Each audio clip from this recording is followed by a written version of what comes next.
میرے نبی نے فرمایا قیامت کے دن میں اٹھوں گا، میرے دائیں طرف سے ابو بکر اٹھے گا، میرے بائیں طرف سے عمر اٹھے گا۔ حضرت بلال کی قبر ملک شام میں ہے، لیکن میرے نبی نے فرمایا بلال میرے قدموں سے اٹھے گا، مدینے سے اٹھے گا۔ ہائے ہائے، اب نے کہا لوگ پیدل چلیں گے، میں براق پہ چلوں گا، بلال میرے آگے سرخ اونٹنی پہ سوار چلے گا۔ جب میدان معاشر میں پہنچیں گے تو بلال اونٹنی پہ کھڑے ہو کے کانوں میں انگلیاں دے کے اذان دے گا۔ وہ اذان بلالی رہ گئی رسم اذان، روح بلالی نہ رہی، فلسفہ رہ گیا تلقین غزالی نہ رہی۔ وہ اذان بلالی ہم سب سنیں گے جب کہیں گے اشہد ان لا الہ الا اللہ، تو سارا میدان معاشر کا مرد عورت کہے گا سچ کہہ رہے ہو۔ جب کہیں گے اشہد ان محمد رسول اللہ، سارا میدان معاشر کا مجمع کہے گا سچ کہہ رہے ہو۔ اس دن بلال کی اذان سننا، وہ غلام ہو کر محبوب ہوئے، حبیب ہوئے، پیارے ہوئے۔ جب ہائے ہائے ظہر کی نماز کی اذان دینے لگے، اللہ کے نبی کا انتقال ہو چکا ہے، جب اشہد ان محمد پر پہنچے تو روتے روتے روتے آواز بند ہو گئی، اور جلدی سے اذان پوری کر کے نیچے آئے، کہا آج کے بعد قسم اٹھاتا ہوں اذان نہیں دوں گا، میرا نبی نہیں ہے تو اذان بھی نہیں ہے۔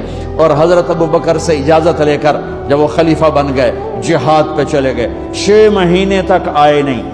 لاکھوں صحابہ جہاد میں گئے، کسی کو میرے نبی خواب میں نہیں آئے، صرف بلال کو آئے۔ بلال یہ کیا بے وفائی، ہم سے ملنا ہی چھوڑ دیا، ہمارے پاس آنا ہی چھوڑ دیا۔ آنکھ کھلی تو ان کو یوں لگا جیسے اللہ کے نبی زندہ بلا رہے ہیں، یا رسول اللہ میں آ گیا، یا رسول اللہ میں آ گیا۔ اور اسی وقت اونٹنی کو بھگایا۔ 21 دن کا سفر، 21 دن کا سفر 7 دن میں کیا، 7 دن صرف نماز اور پیشاب کے لیے اترتے تھے اور بھگاتے بھگاتے بھگاتے۔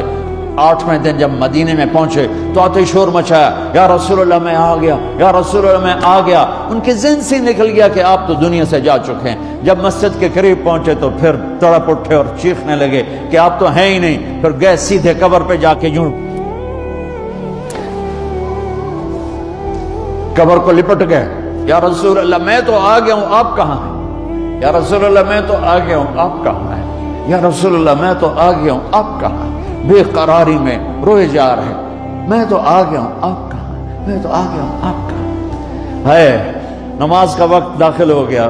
کون سی نماز تھی اللہ ہی جانتا ہے، اور سب کو پتا تھا بلال نے قسم کھائی ہے کہ اذان نہیں دیں گے، لہذا کسی کو جرت نہیں ہو رہی کہ بلال سے کہیں آج اذان بلالی سنا دے۔ تو چند صحابہ کو خیال آیا کہ نبی کے نواسوں کو سفارشی بناتے ہیں، حسنین۔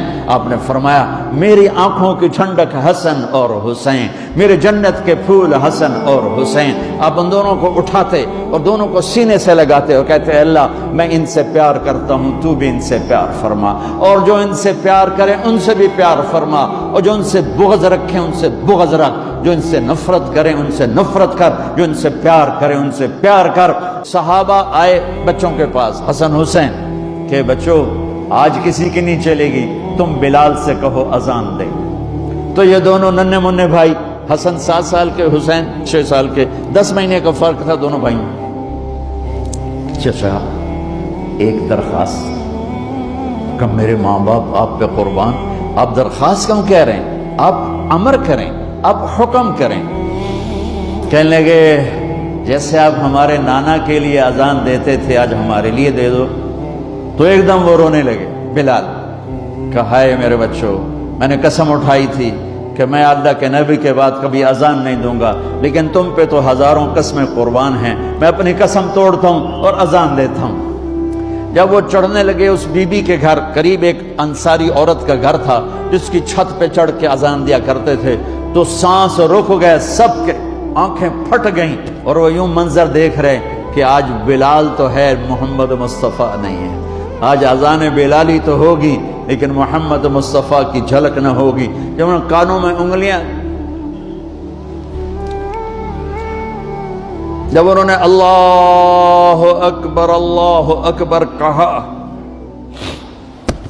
تو مدینے میں گھر گھر ماتم بچھ گیا، عورتیں بھی چیختی ہوئی گھروں سے باہر نکل آئیں، سارے مدینے کی گلیوں میں چیخ و پکار مچ گئی، اور یوں سب کو لگا جیسے محمد مصطفیٰ زندہ ہیں اور ان کا زمانہ ہے، لیکن آپ تو جا چکے تھے۔ یہ بلال کو جو رتبہ میرے رب نے دیا، یہ غلامی مصطفیٰ کی وجہ سے دیا ہے۔ آپ سب میرے بھائی بہن بیٹھے ہو، میرے بچے بچیاں بیٹھے ہو، اپنی زندگی کی قیمت لگاؤ، اور یہ قیمت پیسے سے نہیں ہے، پاؤنڈ سے نہیں ہے، ڈالر سے نہیں ہے، ڈگریوں سے نہیں ہے، یہ غلامی مصطفیٰ سے ہے، یہ محمد مصطفیٰ سے ہے۔